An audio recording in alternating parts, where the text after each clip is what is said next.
This is the BBC.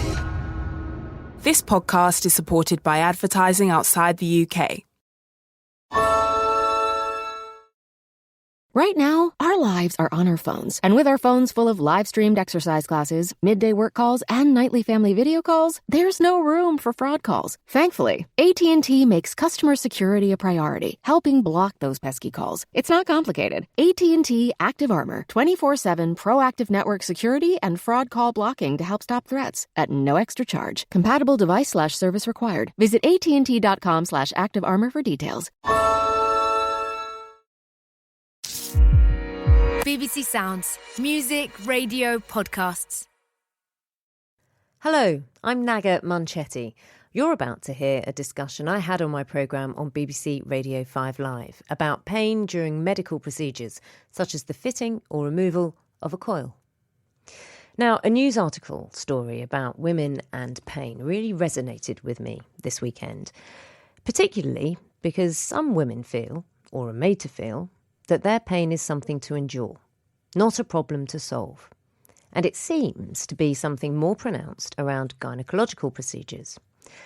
I read Caitlin Moran's piece in the Times newspaper about the lack of pain relief offered for the removal and insertion of IUDs, known as the coil. Now, she describes the procedure pretty well, and it did chime with me because I've been there. We all know that coils are safe and effective, and lots of women have no problem at all with them. But like all medical procedures, there's a vast range of experiences. Now, for those of you who don't know the ins and outs, excuse the phrase, this may come as somewhat of an uncomfortable description, however accurate. Caitlin Moran asks, why is it presumed that women will be fine with having their cervix artificially dilated with a pair of metal barbecue tongs before having what is basically the wire coat hanger from a doll's house inserted into their uterus? Before the IUD removal or insertion, women are merely told, this might be a bit uncomfortable. Now, I have a very high pain threshold, and I know this from experience of pain, and I've been told this by medical experts. I'm not, well, I wasn't then, afraid of being in pain, if I knew it would be temporary. Nor am I squeamish. I just thought I'd put that out there before I tell you my story. And I warn you, it is a bit unpleasant. Here goes. I had a coil fitted a few years ago, and it was one of the most traumatic physical experiences I've had. I'd gone through what the procedure involved with my GP. She was clear, patient, and informative, so I thought I was prepared for a routine procedure. A nurse accompanied the doctor in the room that the fitting was to take place, and I'd been told to take a couple of paracetamol and ibuprofen in the hours before my appointment. Now, I've never been pregnant, therefore my cervix, up until then, had never been opened. My husband was in the GP waiting area, as I'd been told it might be helpful if someone could drive me home. What followed was this. I was told that the smallest size speculum, which was used for cervical smear tests, wasn't big enough for this procedure, so I had to have the next size up. That's when the pain began. Now, I won't go into all the details, but my screams were so loud that my husband tried to find out what room I was in to make it stop. He said that those in the waiting room, hearing my screams, looked horrified. The nurse accompanying the doctor had tears in her eyes. I was asked by my doctor halfway through if I wanted to stop, but I was so determined that the pain I'd suffered so far wouldn't be repeated. So I said, we've got this far, let's finish it. I fainted twice. At the follow-up appointment a week later, my GP, who is really great, said she couldn't believe that I'd stuck with it. She said, most women just give up when it hurts that much. She also said that she had felt terrible herself after my fitting. Though they did ask if we should stop, at no point was it suggested that I could have any anaesthetic or sedation. It was removed a year later because it didn't suit me, and the pain was again excruciating. I fainted again, and then I burst into tears of relief when I left the GP's office. I felt violated, weak, and angry. I have friends who've had very similar experiences, and of course I have friends who've had no problem at all. What this is about is not the coil itself. We know it is safe and effective. What this is about is how we look at all women's health and pain. Now, Lucy Cohen has started a petition to campaign for appropriate pain relief for this procedure and joins me now. Lucy, hello. Hi, Naga. Thanks for having me on. Thanks for coming on. And Dr. Dawn Harper is a GP who you may know from Channel 4's Embarrassing Bodies and has fitted coils in the past and is experienced in this. Dr. Dawn Harper, hello. Good morning, Naga. Morning. Lucy, let's start with you. You've started this petition and I'm assuming this comes from what you've heard, but also your own experience of having an IUD fitted. Yeah, absolutely. I mean, the story that you've just told is a story that I've now heard thousands of times and something that I experienced myself. So yeah, after a personal experience, which was really very similar to yours, I'm an avid oversharer. So I shared it with my friends in my WhatsApp group and a couple of them came back and was like, oh yeah, no, I've also had a terrible experience. And I just thought, first of all, there was a part of me that thought, well, I thought it was just me. Maybe I was an anomaly because I'd been told it might be a bit uncomfortable. And no one had ever told me that it was going to be horrific or that I was explained to me that it could be excruciatingly painful.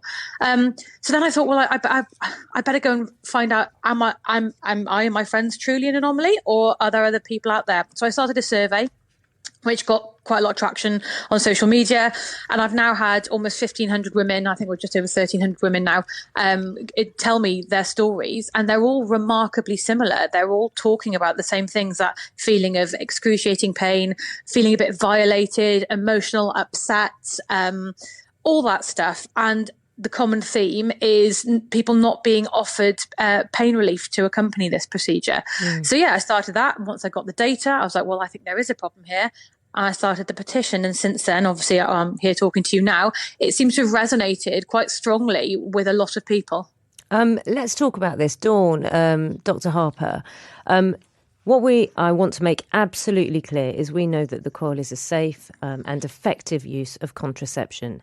And what this discussion is not about, is the coil a good thing? It is it's a device that is used to prevent pregnancy. And you have fitted coils in the past.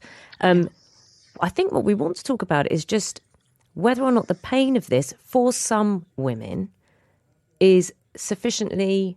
if it's sufficiently flagged up to us or if it's sufficiently acknowledged. What do you think? Well, I think listening to your story particularly, Naga, I would routinely, so I used to fit a lot of coils, and for most women, it's a little bit uncomfortable. It's like period pain, but most women don't experience that awful story that you've just given us, which, and I'm sorry that you went through that. The thing that resonates for me in your story is that you've never been pregnant. So your cervix had never dilated naturally. Now, when you have if you have a vaginal delivery, your cervix never closes completely like it was before. And what that means is it's much easier to pass what we call the sound, which is the device we use to measure the size of the uterus, and then to actually fit the coil. And therefore, it is much less painful for women who've had a baby. And for those women, simply taking some paracetamol or ibuprofen in the vast majority of cases should be enough. Your lightheadedness, actually fainting, is a reflex that you get when the cervix is dilated like that. So you had a really horrible experience, and I would have expected that either they would have used some anaesthetic gel on your cervix, or even you can inject anaesthetic into the cervix for women who we say nulliparous women who've not been pregnant, because it is much more likely to be a more painful procedure if your cervix has never dilated before. Do you think that, and this is not about me, this is just about how women are generally expected to cope with pain. Do you think there is an expectation that women cope with pain? I hope not. I do often hear from women that perhaps they will see my male partners for maybe their blood pressure or their diabetes or their asthma, but if they've got anything gynecological, they'll tend to come to see me. And often they'll kind of, in a slightly light-hearted way, say, at least I think you might have a vague understanding that what period pain is like, or that I want to bite my husband's head off for 2 weeks before my period is due, So they do. So I think sometimes women may have a degree more empathy and understanding. But But the thing about pain is that, of course, it's a very subjective experience. I can't put you through a scanner or put a needle in your arm and say your pain factor is 10, mine is 5. It's a very subjective experience. And you only have to walk around a labour ward to see how women cope with the pain of labour very differently. And I've had 3 children and I've had 3 very different labours. So even as an individual, my experiences were very different. I think the important thing is, as healthcare professionals, as doctors, we need to listen to people. If somebody tells me they're in pain, and I need to deal with that. And I would very much hope that we are significantly better than we were a generation ago, for example, at managing people's pain and taking it very seriously. Well, why isn't sedation offered for this? Well, usually a local anaesthetic should be enough. We routinely offer sedation for things like endoscopies, but we don't routinely offer sedation. It wouldn't be out of the question, but of course you would have to make sure that you had somebody to look after you and take you home. Which I was told. I had someone ready to take me home after the procedure, even without sedation. Well, I suspect that had you had anaesthetic gel and probably an injection, actually, in your circumstance, you wouldn't have experienced that degree of pain. So you wouldn't, never offered. As you said, it's not something that's generally offered. No. I suppose this is what Lucy's been campaigning for as well, Lucy. Yeah, absolutely. And this is what my, first of all, I tried to find data.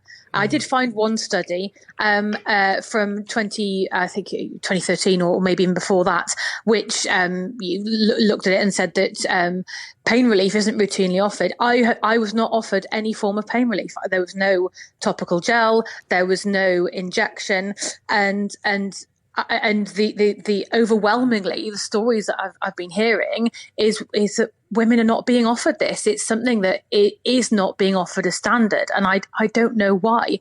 I'm also kind of concerned and shocked that that this kind of very invasive, and it is a very invasive procedure, isn't treated with the same gravitas as kind of you want genderless or unisex procedures like colonoscopies, which are equally as invasive and kind of traumatic to go through, but seem to be much better medicated and much more consistent in the approach taken to them. I think one thing that's really clear is the inconsistencies here in what some women experience. Do you think that's a valid point, Dr. Harper? Dawn? I think, to be honest, actually, funnily enough, I have had a coil fitted. I have 2 coils fitted in the past. And my experience was actually I was offered anaesthetic gel at the time as a routine, as part of the procedure. So obviously there's a variability in clinics. My overwhelming reaction to the stories I'm hearing from you is thankfully, obviously, Lucy, I appreciate you've had an awful lot of people come back to you, and that doesn't surprise me, in as much as if you've had a bad experience, you're much more likely to get involved in a forum like yours. Whereas if it's been a very straightforward procedure, you probably haven't even given it a second thought, and you're not involved in that community. I'm really sorry to hear your stories, because for the vast majority of women, that is not the case. Well, but I do take on board that we absolutely should be, taking any kind of pain, but gynecological procedure pain, very seriously, and we should be offering appropriate relief where requested. Well, lots of people are getting in touch. Here's just an example, and it's interesting you say it's not I can't remember the phrase you used, it's not the majority of women who experience this pain, because I know from friends I've spoken to, it's half and half roughly. And obviously, my friends aren't indicative of the whole, population, but it's personal experience. Someone's message, Emma from Portsmouth, said, "Hi Naga, I had an IUD inserted and fainted from the pain. I was told to take an ibuprofen beforehand, which I did, but the pain was indescribable and lasted 2 days afterwards." Oh, by the way, what I didn't add to mine was I had cramps for 2 days afterwards, which I had no idea I was going to experience. I'm 41 now and haven't had children. The IUD has been fab otherwise, but I don't know if I can go through that again. Someone else, I had an IUD fitted 10 years ago. I screamed out loud, was left shaken and tearful for days, fearful for 5 years of having it removed, because that can be just as painful. No pain relief apart from paracetamol recommended, no forewarning of potential for high levels of pain, nothing to note or record my pain experience in my doctor's notes. I wasn't told to bring anyone with me. I was actually planning to get on a train straight after to go away for the weekend. It was absolutely horrific. This is not informed consent. Now, Dr. Harper, I'd like you to perhaps take a look at this or have a thought about this. This is not informed consent. This is not about how we cope differently with pain. It is about different bodies, physiological reactions. There needs to be better pain options, and women need to be forewarned that there is a possibility of high levels of pain. I think that's a valid point, isn't it? Just to be warned that, you look on the NHS website and it says you may experience some discomfort, it may be uncomfortable. And that's not true for so many women. Yes, what I'd be interested to know, actually, Lucy, you may have some of this information, is the person we've just heard from and yourself, Naga, had not had children. And as a general rule, I would definitely be speaking to women who'd not had children and explaining that it's a much bigger procedure for a woman whose cervix has never dilated. And, we would go through the other alternative options because it is a bigger deal. And I don't know, Lucy, whether you have found that in your correspondence with women who've had a bad experience, whether the majority are women who have not been pregnant.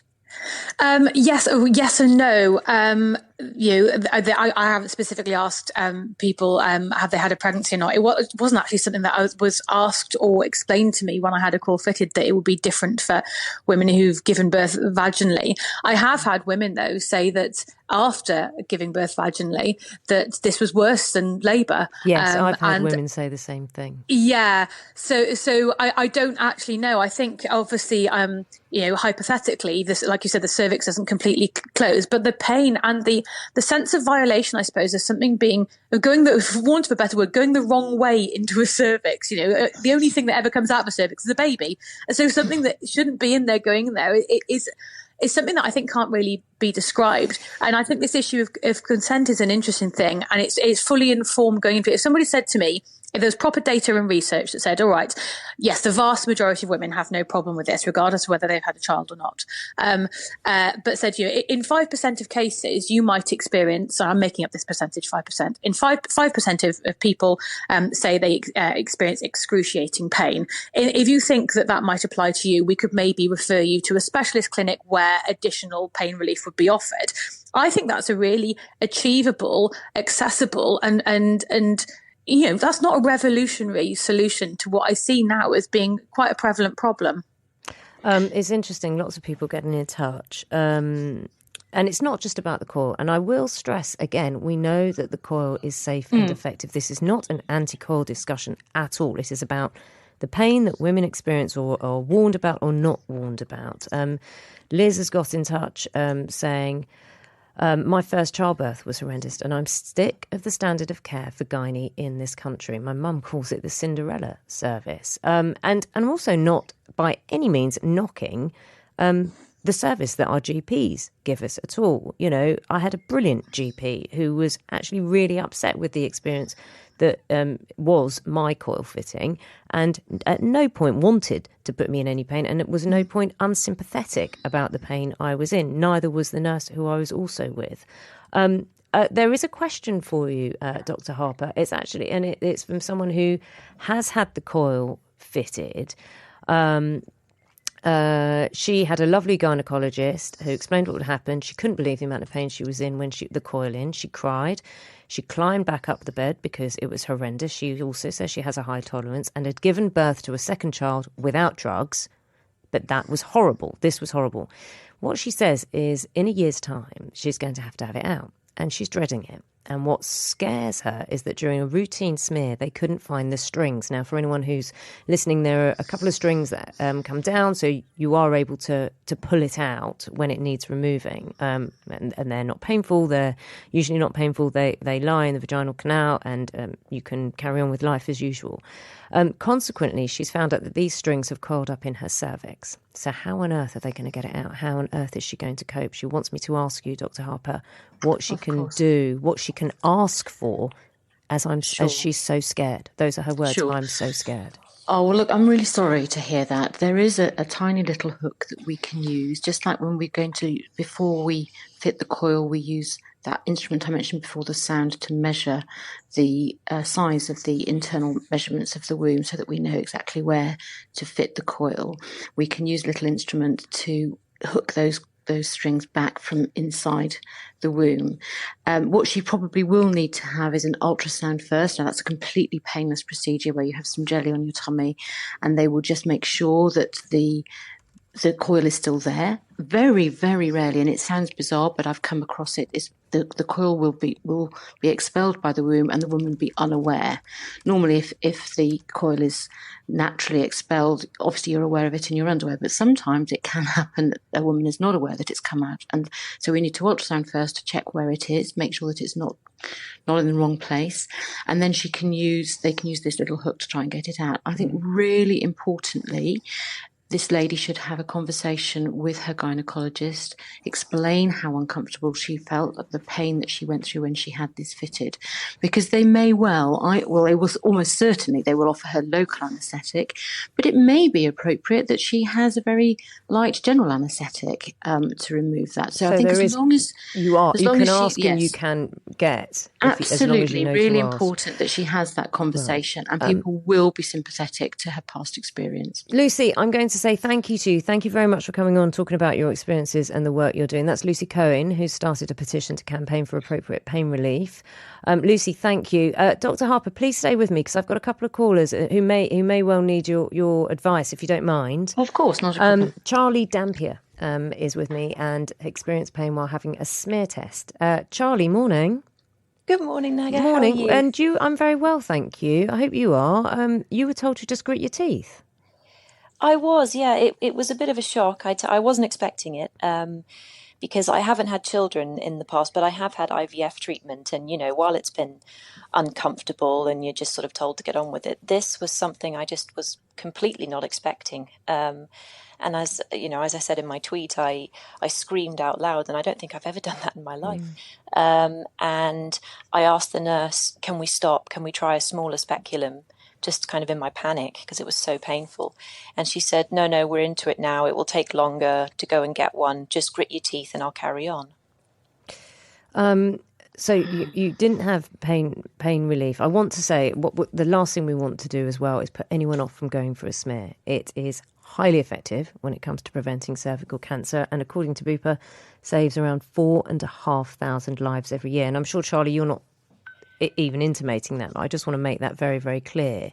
Oh, absolutely not. I want to state that my experience is obviously not what's supposed to happen, but it is a life-saving procedure, and it's so, so important that you go and get it done. So I don't want to scare anyone that way. Absolutely. Yeah. Dr. Harper, what would you have said in terms of that reaction that the nurse had and Charlie's experienced?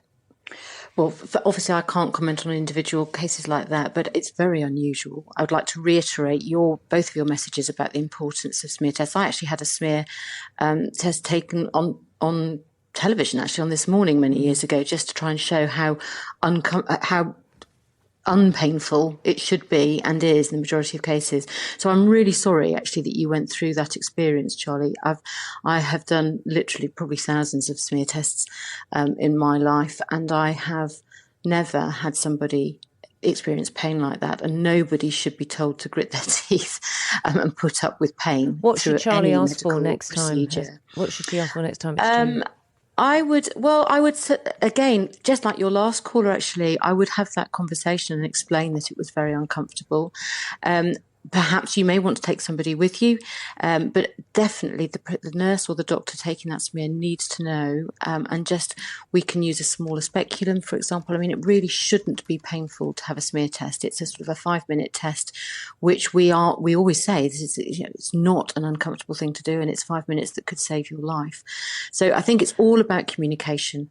And of course, if you've had a bad experience in the past, that is going to heighten your anxiety. It's bound to. That's human nature.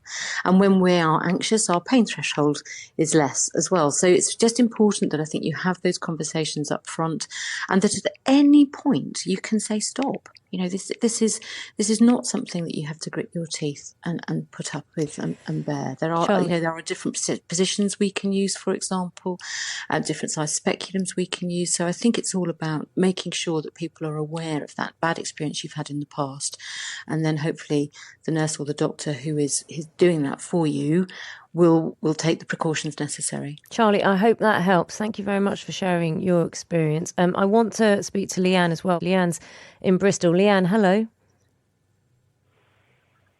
Is Leanne there? Yes, can you hear me? Hi, Leanne. Yes, I can hear sorry. you. Hi. Thanks very much for getting in touch and calling in. That's Tell me your experience. So I really just want to reiterate what everyone said, that I'm very pro IUD and pro smear test, and my experience is definitely not something that is the norm. But so I had my first smear test and my first IUD fitted after I had my daughter. So I'd gone through childbirth, and then I had this procedure fitted, and I was told beforehand, it's your first smear test, it's quite uncomfortable but nothing to worry about. I wasn't told at all to have anyone with me to take me home after having the IUD fitted. During the procedure, it was without a doubt the worst pain I've ever felt, and I knew that something was wrong. But I just thought, oh, it's just uncomfortable, just get through it, it will be fine. It actually turns out that it had been fitted incorrectly, and I had to have then surgery to have it removed because it migrated. But I wish that I had the confidence to stop the fitting because I knew I was in pain. I wish that I had trusted my body better. I have since had my son and had another one fitted, and it's been amazing. It's probably the best form of contraception I've ever had. So I think I have had that negative experience, but I have had a positive one since. But it just really resonated with me that being told it would be uncomfortable. I was never once told that it would be painful. So I just thought maybe I was making it out to be worse than it was in my head. I mean, it's a positive experience, isn't it? I mean, when you went back, were you able to relate your experiences of the pain before and that be considered? Yes, definitely. And when I explained to the nurse what had happened to me before, she was horrified. I think because it's one of those horror stories that you do read about that you think will never happen to me, and even my friends who I've told the experience to, they are horrified by it. But yes, she was really good at putting me at ease and saying to me, if at any point you feel uncomfortable, just let me know and we can stop it. So some good did come out of it. Leanne, I'm really pleased some good did come out of it, and thank you very much for explaining your experiences as well. Dr. Dawn Harper, thank you very much as well for being so informative and listening to so many of our texts and or the texts I've read out, and so many of our listeners as well. I want to finish just on a text that I've had from Ollie, who's in Nottingham. Ollie says, I'm a man. And when I had a vasectomy, I had a doctor and 2 nurses. One nurse held my hand and told me how brave I was. The other held my feet. And the doctor obviously did a great job. It's a painless procedure done with full local anaesthesia. After I had it done, the doctor told my wife that she must drive me home and that I cannot lift anything for 2 weeks, and then said that we have to have sex 30 times in the next 6 months. We had a newborn baby at the time. My wife, conversely, was sewn up after a 3rd-degree tear during childbirth by a nurse who said, I've done the best I can, which left her with infections and requiring major surgery. The way men and women are treated is incomparable. BBC Sounds. Music, radio, podcasts.